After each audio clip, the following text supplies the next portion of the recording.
I wanted you to comment on the tax reliefs that he promised. Which I promised to talk about. Yes. Do you concede that on that one he has delivered? Oh yeah, I think that he has delivered, but he has also imposed, additional taxes. Okay. Right. For example, the growth and sustainability levy increased by 200%. From 1 to 3. To 3%. Yeah. When, you were talking about the growth rate, you said the minister attributed that to mining. So if the sector that gives you growth, you are taxing them more. is the sector that you are heavily taxing, then what kind of economics are you doing? 200%. I'm not saying don't tax extractive industry, but if you are alluding to the fact that that is what generates or lead our growth, why would you want to tax the hen that lays the golden And also the problem is that there was a sunset clause for 2025. It's now moved to 2028. Yes. So a lot of international investors may be wondering why. Today somebody was saying in a panel I was on that in Ghana the sun never sets because they were given, I think your boss introduced the growth. Yes. And he said it will end in 2025. Yeah. And NATO has come to extend the sunset to 2028. No, actually, it was introduced by the NDC. And that was the stabilization. Yes, but you gave it a different name. We gave it a different name. Good. So the sun is never setting. But we also said that it was ending this year in 2025. Good. And then he's moved it to 2028. So he's moved it to 2028. It is not only the one relating to mining that he's moving to 2028. He's also moved the rest. The rest.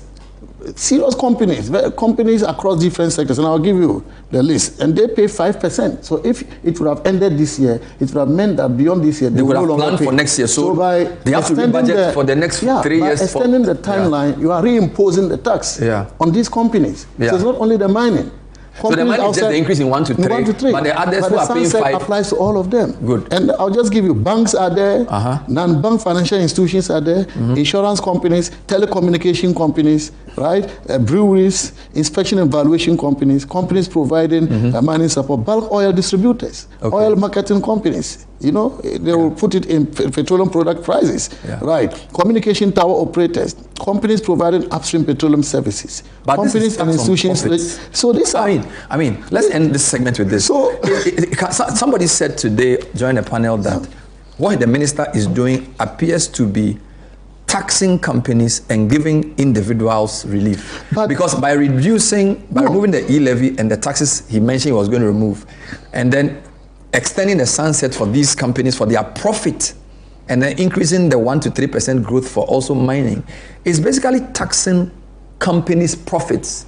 And the relief comes to the consumer by reducing his e-levy charge. And isn't that basic good tax policy where we, the suffering consumers who also vote, will get more, and the large companies who have a lot of money will pay a bit more? On the face of it, you will say it is good. Yeah. But when you tax companies, where does it end?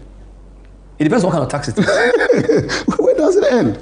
It ends on the consumer. Whatever, if it's a profit tax, even that, because they have to maintain their profit levels. Otherwise, they have lost. Right?